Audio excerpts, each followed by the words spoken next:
when I look at it, 20 years of Labour Party, and I can see all the same social issues, it's like nothing do really fix nothing though. Yeah, let me tell you. You as a man, you're going to get assistance from the government. You must go and see the Prime Minister. What kind of a thing is that? You know what You're that supposed is? to set a department of criteria and things. Well, we have a welfare What we have department. to go and see the Prime Would you? Minister for you to get assistance from the government. Well, that don't make any sense. You want to know what that is? We on the streets living for 20 years on the Labour Party, but we not no different from a man that in jail for 20 years. We waste any man because A man could come out from jail today. You could have a good friend that in jail for some. Let's say he have been caught for marijuana, and it's not to say rape somebody or do some real stupid offense, So your boy, my brother, coming out of jail anytime soon. They're hustling, making money. When he come out, I can give him more money from to help himself. When he come out from jail right now, presently now, any friend of ours that live from jail there right now and come back to the streets now, there is no way we can even help him to tell him look something, because we're in the same situation as him. We don't even have money to even really help ourselves, far less to help someone else. And in life, if you cannot motivate yourself, there's no one else you can help, because that is a difficult situation. And how our community can grow is by when one man go, another one come in after, and then it filtering down the lane. So then that chain reaction can never break. But right now we're in a bad state. Yeah, and people keep selecting leaders. Everybody. Them leaders, like the leaders, the people of the country, is like as if, when somebody like they go through so much abuse, like they start abusing their own selves. Like you grew up in the community, you would see, you will have a friend in the community, like I have seen fellas in the community. Their parents were drug addicts, they would grow up and then become drug addicts. It's like, changing the cycle of abuse. You check me? So it's like you go through that abuse, your parents went through the abuse, and it's like you come now and you start abusing yourself. You check? So it's like the people in the country, they're not selecting leaders that empowering the people for them to be able to grow and be able to flourish. You check? So it's like the country just in a time warp, and people just like people even starting to eat one another in a kind of way. And right now it's manifesting like as if it's politics. But the people in themselves, they stress because they're not growing, they're not going nowhere, they have no empowerment. And instead of putting pressure on the people in charge, put pressure on one another.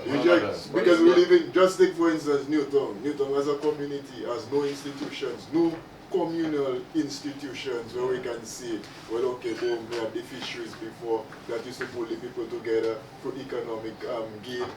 You had the football dead now, so that nothing to pull the people together where people can really say, I mean, Harlem there, but Harlem doesn't represent Newtown anymore. When you look at it, Harlem, I come and I watch Harlem train and I can recognize none of the fellas.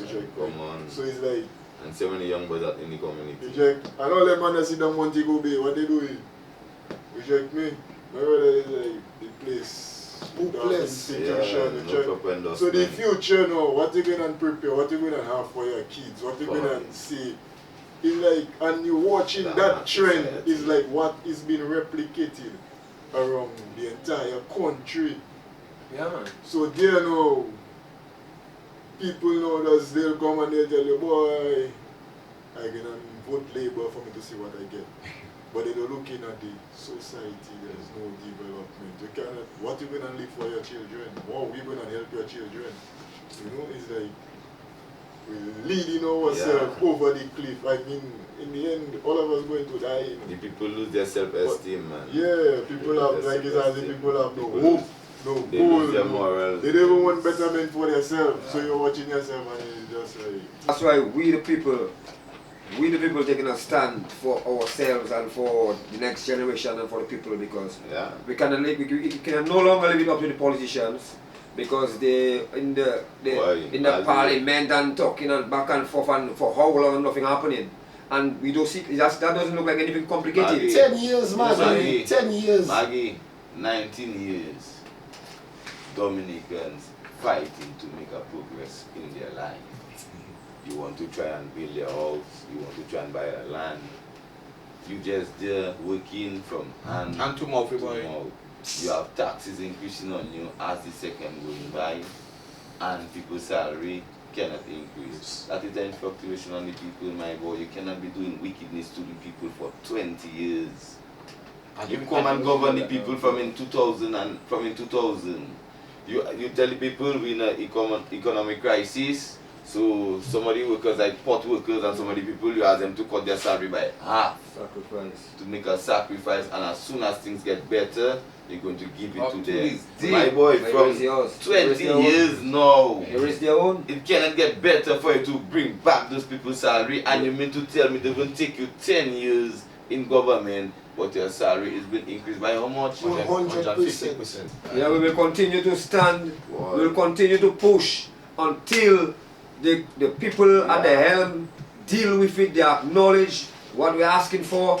We're not going to have election without reform, and identification card is going to be compulsory at the polling stations. That's what we want, and them man, they better acknowledge and address it. You understand me? Because it's not going to relent. We will not relent. We will not stop.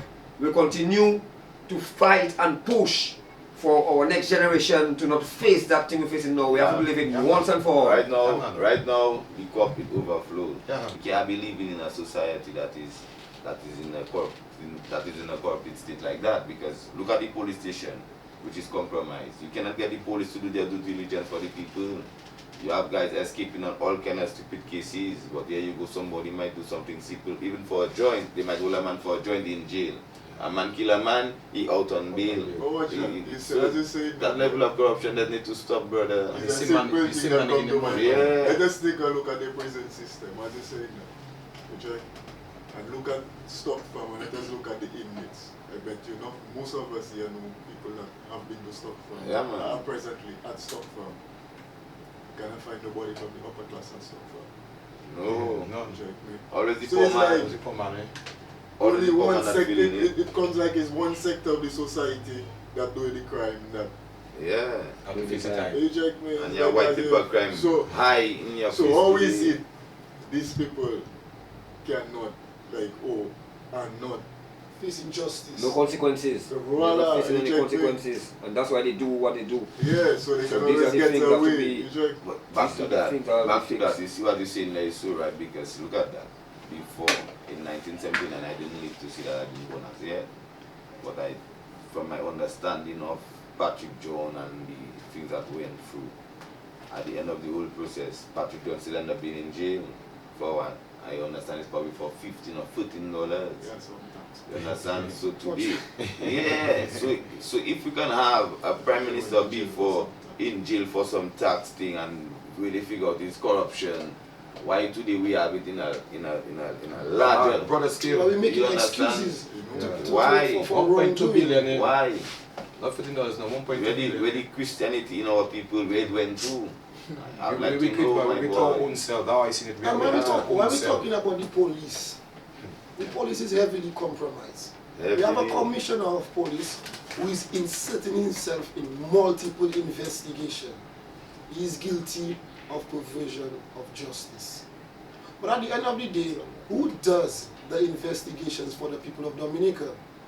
We have 1.2 billion missing, and the commissioner of police have yet to launch a single investigation. He has not come out publicly and said we are going to investigate and get to the bottom of this. There is a current bribery scandal where the Prime Minister and his henchmen, Alec Lawrence, Lennox Lawrence, whichever Lawrences they are, was caught bribing a young lady from the Carib territory. We want to know who going to investigate that and bring justice to the fact that the Prime Minister and his accomplices were caught red-handed bribing somebody. And bribery is an offense. Bribery is an offense. We need to see justice where justice is deserved. The God Emmanuel case. There's a judicial review for, what's his name? Isidore? Yeah. There's a judicial review for Isidore like forever.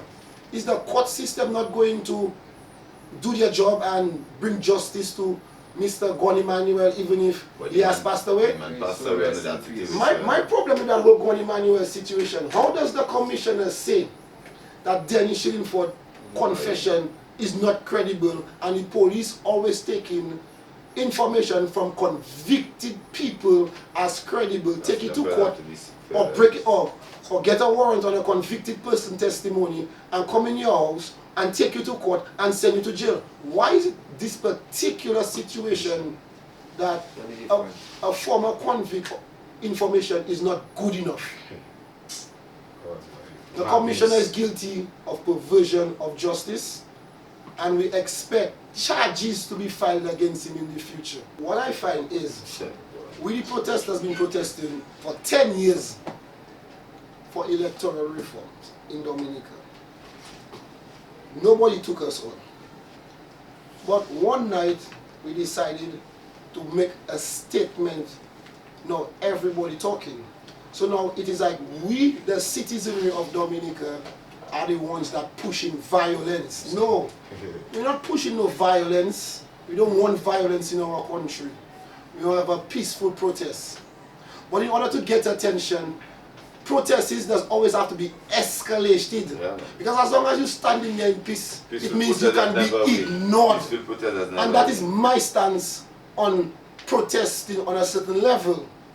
You get ignored.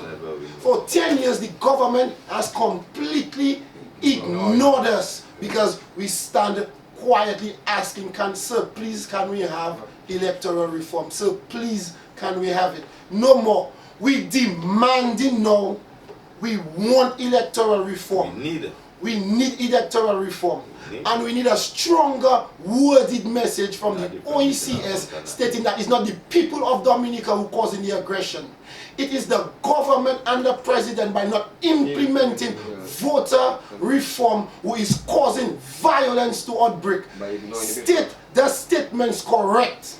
Do not try to blame the citizenry for trying to stand up for their rights. When you look at them things, it's the same problem with the Caribbean, it's the same problem with CARICOM. Some of them are doing the same things in their country. The country too, yeah. So now for them to come now and speak out against it. I have to say it's the right. So it's the same boys club kind of voice. So you know, friend and so that's why we the people. But what we say with CARICOM concern, CARICOM is supposed to be about Caribbean unity, Caribbean prosperity, and the Caribbean people most importantly. It was Skerrit who inserted Ralph Gonzalez, like for example, when Skerrit inserted Ralph Gonzalez on a political platform to come to Dominica to tell us we do not need to be there. That is bringing a politician to interfere with our internal politics. Given the present situation and our signatory to CARICOM and the fact that CARICOM, the OAS, the OECS sent joint mission to tell us we need electoral reform. We need Mia Motley, we need the President of Trinidad or Prime Minister of Trinidad. We need Gaston Brong and them to physically come in Dominica and ask our president for the preservation of peace, implement voter reform. The statements Gaston Brong gave, saying we should follow law and order and constitutionality, that's a generic statement. That's vague and generic. We the people have been asking for electoral reform since 2001. The government rejected the OAS, the joint mission. None of the people, when the government rejected the joint mission, put on any press release that we can remember. But we the people pushed back against the government and tell them enough is enough. Tear gas made Gaston Brong speak. Tear gas made everybody speak. We asking for your leaders of CARICOM, the OECS, come physically into Dominica. Mia Motley, Gaston Brong. No, I want them to come physically to Dominica. The same way Gaston Brong, the same way Gaston Brong Pyro went to America negotiating. Come to Dominica and settle that problem. What's the facing?